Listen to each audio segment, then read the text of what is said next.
El mar Mediterráneo, siglo V a.C. Una vasta red comercial creada por los fenicios. En centenares de yacimientos arqueológicos dispersos por toda la cuenca mediterránea, es frecuente hallar artefactos completamente ajenos a las culturas y civilizaciones autóctonas. Un amuleto egipcio en Grecia. Una vasija griega en África. Sin duda alguna, el sinnúmero de productos que viajaban de un país a otro y luego a otro más, se transportaban, compraban y vendían de un modo sistemático. Y fueron los fenicios, tocados con sus características tiaras, a bordo de sus formidables barcos, dotados de un singular talento para los negocios y osados navegantes de altura, quienes más destacaron en esta empresa. A lo largo de nuestra travesía, descubriremos cómo los fenicios adoptaron diversas culturas y las entretejieron para convertirse en los indiscutibles señores del mar.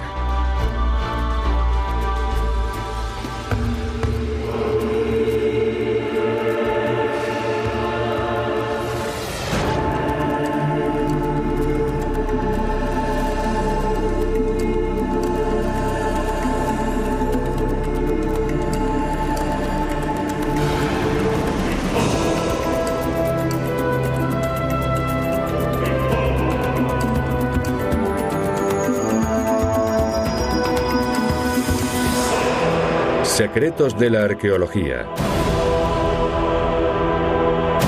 El esplendor de los fenicios. Originalmente, los fenicios procedían del actual Líbano. Se organizaban en ciudades-estado, la más prominente de las cuales fue Tiro, donde aún se yerguen sus magníficas ruinas romanas. Para los fenicios, la forma más sencilla de prosperar residía en el contacto con otros pueblos. Y la ruta más rápida hacia nuevas tierras y culturas era el Mediterráneo. Pronto se convirtieron en consumados marinos y astutos mercaderes, sin duda los mejores. Aprendieron a descubrir qué bienes ofertaban y demandaban aquellos pueblos, y comenzaron a surcar los mares y a comerciar ya en el segundo milenio antes de Cristo. A fin de dotar de infraestructura a su comercio, construyeron puertos, fundaron colonias, edificaron almacenes y establecieron una red de rutas marítimas que enlazaban naciones vecinas, como Egipto, Grecia, la Magna Grecia y Cartago, en el África septentrional. A continuación alcanzaron Cerdeña, las costas mediterráneas y atlánticas de España. Por el sur, el litoral senegalés y por el norte, Inglaterra e Irlanda.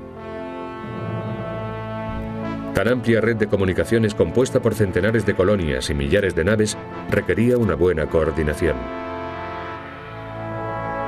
Durante años, los estudiosos especularon acerca de los medios de comunicación empleados por los fenicios en aquellos remotos tiempos para organizar el almacenaje y la compraventa de tal variedad de artículos. El descubrimiento de este sarcófago, en el cual fue inhumado el monarca fenicio Ahiram, que reinó en el siglo XIII antes de nuestra era, permitió a los arqueólogos comprender las razones de su notabilísima capacidad organizadora. Grabado en el féretro se encuentra el más antiguo ejemplo de escritura alfabética. Se compone de letras, no de jeroglíficos. Los fenicios fueron los inventores del alfabeto, una herramienta que resultó ser imprescindible para el establecimiento de su grandiosa red comercial. La siguiente comparación nos ayudará a hacernos una idea de lo extraordinario de esta innovación. A la derecha vemos dos jeroglíficos egipcios y a la izquierda dos caracteres del abecedario fenicio, la M y la H. Combinando ambas letras, el lector ya no necesitaba interpretar un concepto expresado por medio de un jeroglifo o ideograma. Contaba con un código concreto que siempre significaba lo mismo y tenía ese mismo significado para cualquier lector. Los comandantes de las flotas fenicias debían dominar un buen número de disciplinas.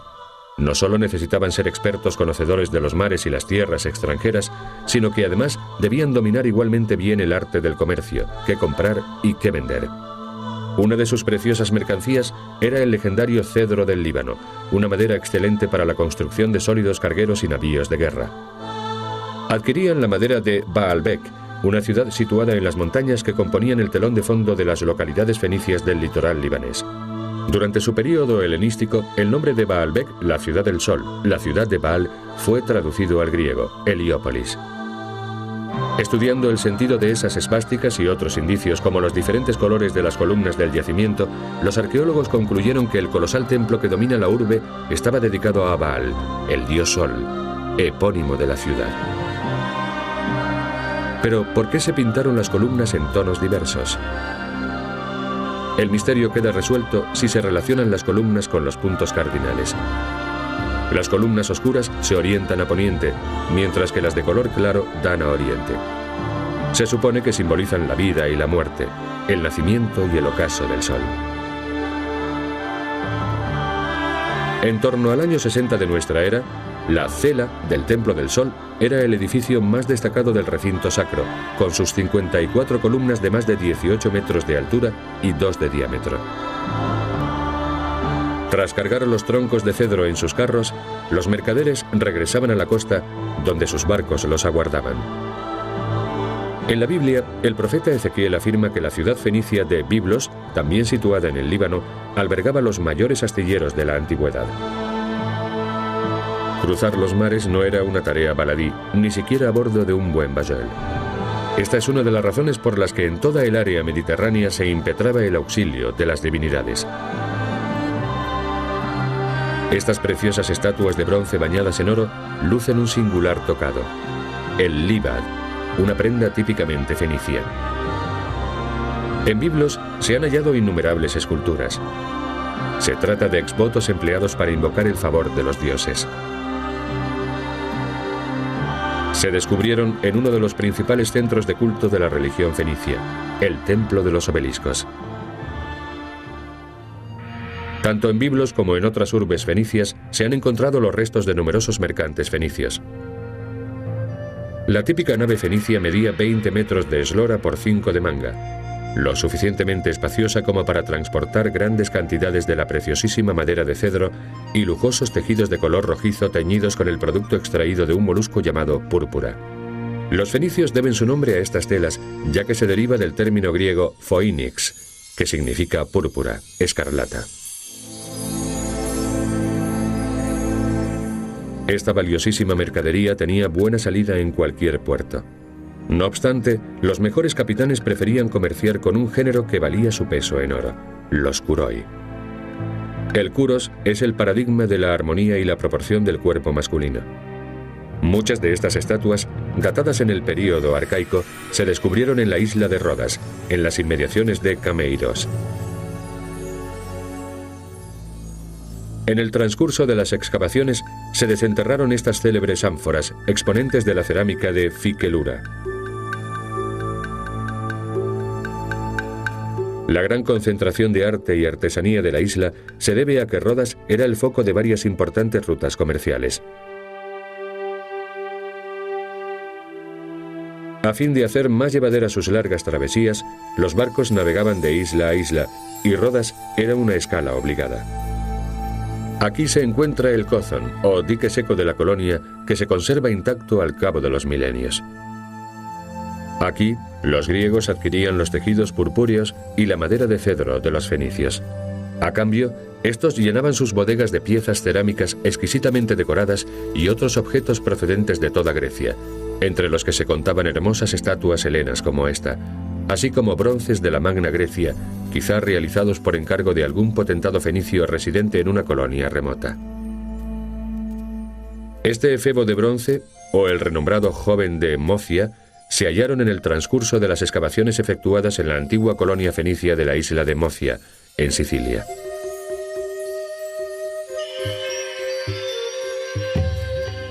Las estatuas dan testimonio del alcance del comercio fenicio por el Mediterráneo, un auténtico intercambio transcultural. El navío, ya cargado de ánforas, esculturas y joyas, continúa viaje hacia Occidente. Transpone las columnas de Hércules, el actual estrecho de Gibraltar, y se dirige al sur bordeando las playas atlánticas de África que se extienden entre Marruecos y Guinea.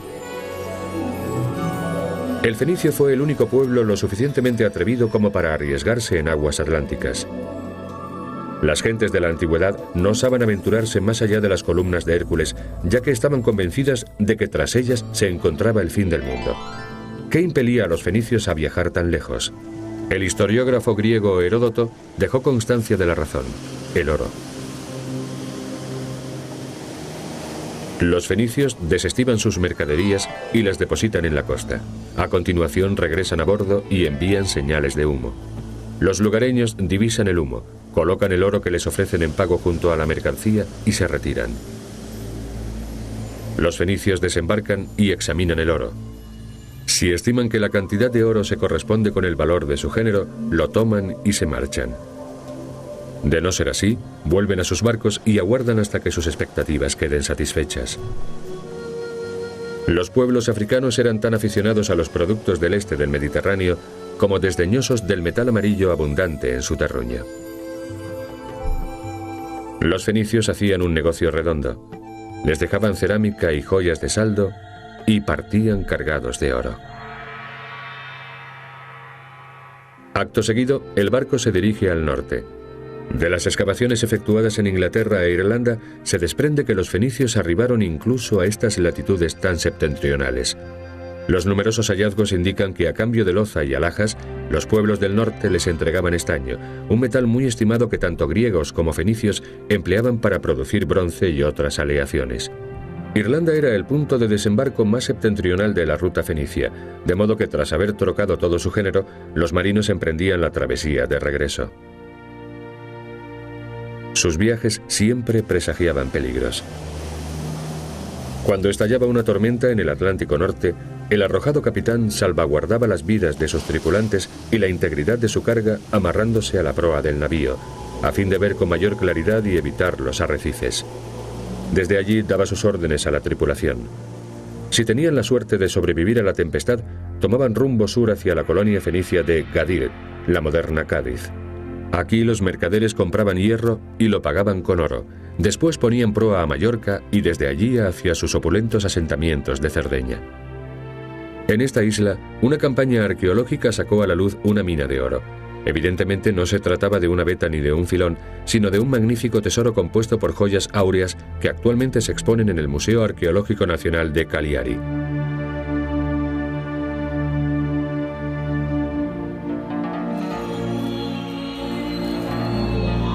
Puesto que en Cerdeña jamás ha habido yacimientos auríferos, el metal precioso debía de llegar de África a bordo de bayeles fenicios. En las colonias sardas eran los propios aurífices fenicios quienes trabajaban el oro, confiriéndole las más singulares formas por medio de unos pequeños moldes. Cerdeña era el mayor centro productor de artesanía fenicia, especialmente de vidrio.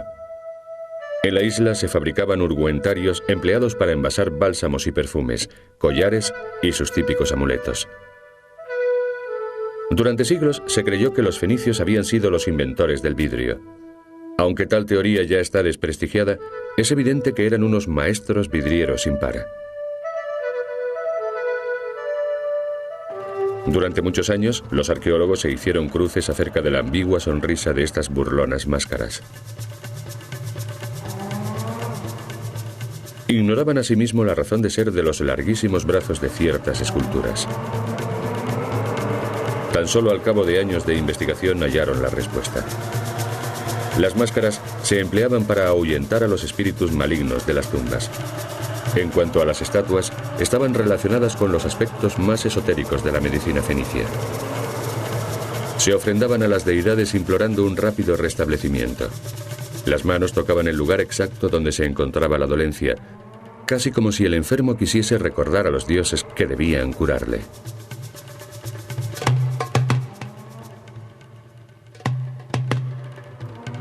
Muros y mar.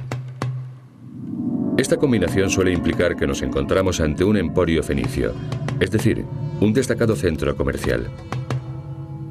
Puede que el sitio arqueológico de Zarros, en Cerdeña, no conserve ninguna gran estructura arquitectónica aún en pie. No obstante, se trata de uno de los más elocuentes en lo que a urbanismo de la antigüedad se refiere. Aquí los fenicios permutaban parte de su hierro, plomo, estaño y oro por joyas. Zarros fue uno de los principales centros joyeros de su época. Amén de los numerosos vestigios fenicios, en la isla se encuentra una singularísima construcción circular llamada nuraga, la vivienda fortaleza típica de la civilización nurágica, el pueblo autóctono de Cerdeña dominado por los fenicios. He aquí la imagen que debía de ofrecer la aldea hace 3000 años. El pueblo de las nuragas es una civilización antiquísima, ya que data del segundo milenio antes de Cristo.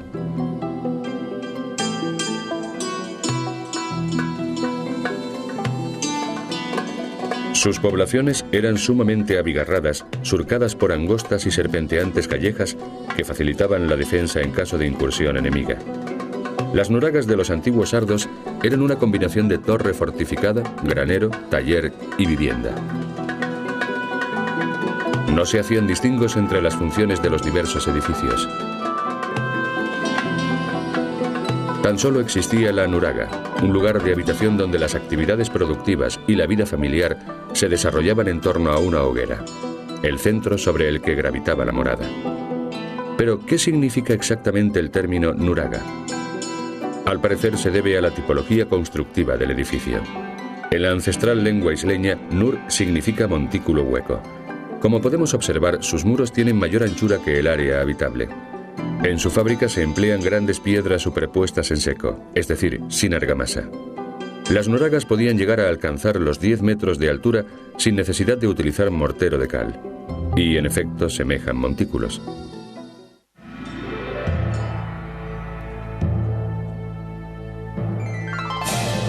Todos los muelles fenicios, como este de Nora, tenían un rasgo en común. Se situaban junto a promontorios. Esta configuración permitía atracar los barcos a ambos lados del promontorio, lo cual proporcionaba una amplia zona portuaria. Para los fenicios, lo fundamental era desembarcar la mercancía con rapidez, llevar a cabo sus transacciones y levar anclas de nuevo. Estos son los cimientos del barrio fenicio de Nora. No tiene punto de comparación con el estilo de vida romano. Los romanos preferían las zonas residenciales amplias y urbanísticamente ordenadas, dotadas de todo tipo de servicios y comodidades. No obstante, los fenicios compartían con los romanos su afición por los baños termales. Las termas de Nora están decoradas con riquísimos mosaicos. Su teatro es igualmente espectacular.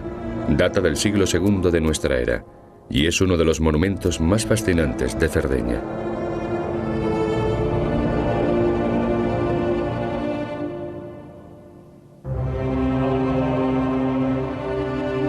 De este puerto fenicio, construido en el siglo V antes de Jesucristo, las naves volvían a zarpar, ahora repletas de aún más joyas y objetos preciosos. Uno de los mayores misterios arqueológicos de este siglo está relacionado con el puerto de Cartago, la reina del Mediterráneo, la más poderosa colonia fenicia. Según el historiador griego Apiano de Alejandría, el puerto constaba de 2 muelles, uno cuadrangular, el comercial, y otro circular, de uso militar, en cuyo centro se alzaba una isla. No obstante, en tiempos modernos, ningún lugar parecía corresponderse con el descrito por Apiano, hasta que en el siglo XIX el escritor René Chateaubriand reparó en 2 lagunas cercanas a la bahía de Le Cram, muy similares en forma y tamaño a los puertos descritos por Apiano. Comprendió que aquí estaba Cartago. Su descubrimiento suscitó un acalorado debate que no concluyó hasta la campaña llevada a cabo en 1974. Una expedición británica que excavaba en la isla circular halló indicios que corroboraban la teoría de Chateaubriand. El activo puerto de Cartago fue el mayor y más moderno del período prerromano. A través de un estrecho canal, los barcos de guerra pasaban del puerto comercial al militar. Los barcos mercantes tenían prohibido traspasar este límite. La nave que entra a puerto es un trireme, una embarcación provista de 3 filas de remos. Si bien los cartagineses disponían asimismo de cuadrirremes y quinquerremes, que podrían compararse con los actuales buques de guerra. Todos los navíos que regresaban de sus campañas bélicas, que sirvieron a Cartago para dominar el Mediterráneo y proteger las rutas comerciales fenicias, se amarraban en este muelle. Era circular y en su centro se encontraba una isla, también redonda, conocida como Isla del Almirantazgo. Tanto en la isla como en el perímetro exterior del atracadero se abrían diques secos. En la isla se alzaba el pabellón del Almirantazgo, desde donde el comandante supremo de la flota cursaba las órdenes militares. Un corneta y un heraldo pertrechado con banderas ordenaban el tráfico portuario. Si el corneta señalaba un giro a la izquierda, debía haber espacio suficiente para realizar la maniobra. La dársena por donde operaban las naves tenía una anchura de más de 90 metros, los mismos que tenía el diámetro de la isla del Almirantazgo, que ven a la derecha.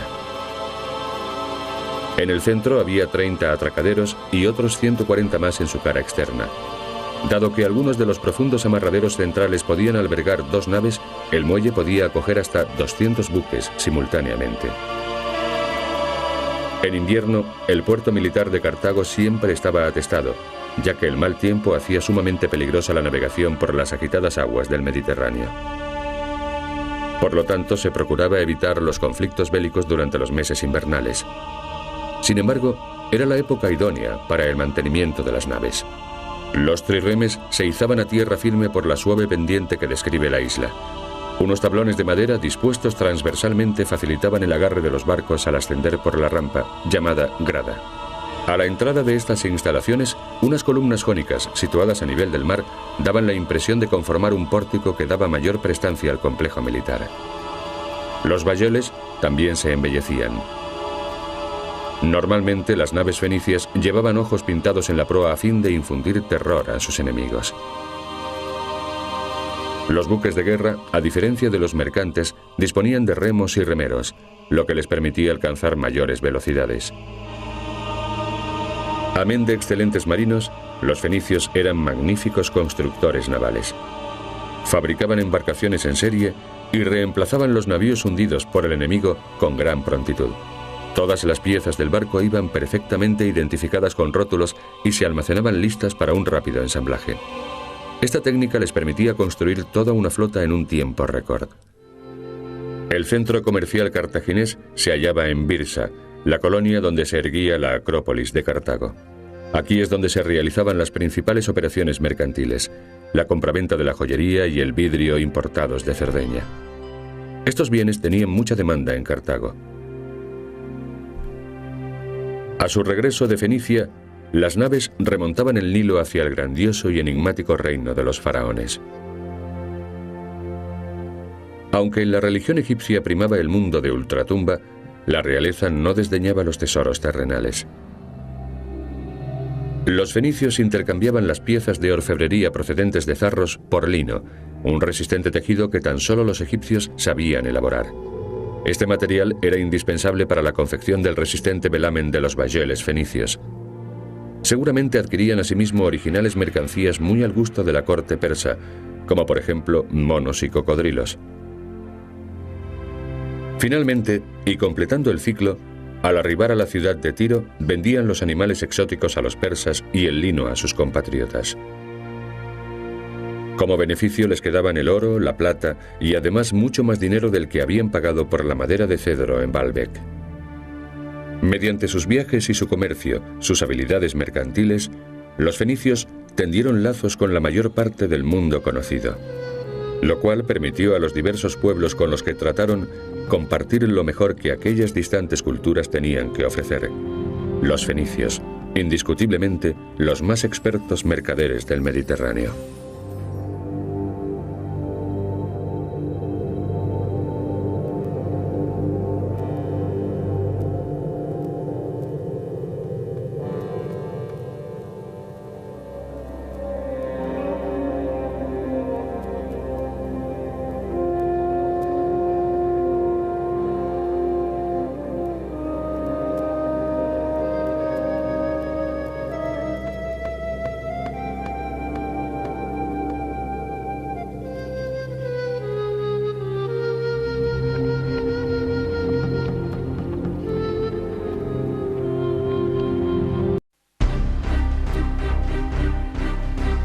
El mar Mediterráneo, siglo V antes de Jesucristo.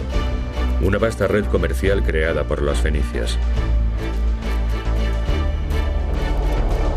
En centenares de yacimientos arqueológicos dispersos por toda la cuenca mediterránea, es frecuente hallar artefactos completamente ajenos a las culturas y civilizaciones autóctonas.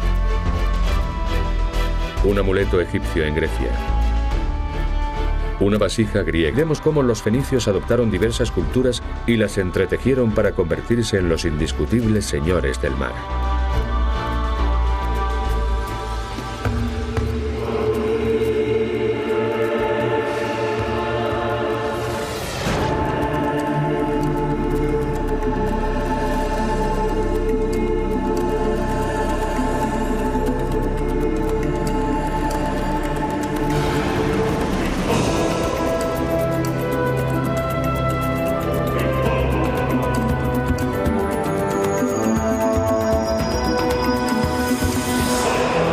Secretos de la arqueología. El esplendor de los fenicios. Originalmente, los fenicios procedían del actual Líbano. Se organizaban en ciudades-estado, la más prominente de las cuales fue Tiro, donde aún se yerguen sus magníficas en África. Sin duda alguna, el sinnúmero de productos que viajaban de un país a otro y luego a otro más, se transportaban, compraban y vendían de un modo sistemático. Y fueron los fenicios, tocados con sus características tiaras, a bordo de sus formidables barcos, dotados de un singular talento para los negocios y osados navegantes de altura, quienes más destacaron en esta empresa. A lo largo de nuestra travesía, descubrí ruinas romanas. Para los fenicios, la forma más sencilla de prosperar residía en el contacto con otros pueblos. Y la ruta más rápida hacia nuevas tierras y culturas era el Mediterráneo. Pronto se convirtieron en consumados marinos y astutos mercaderes, sin duda los mejores. Aprendieron a descubrir qué bienes ofertaban y demandaban aquellos pueblos, y comenzaron a surcar los mares y a comerciar ya en el segundo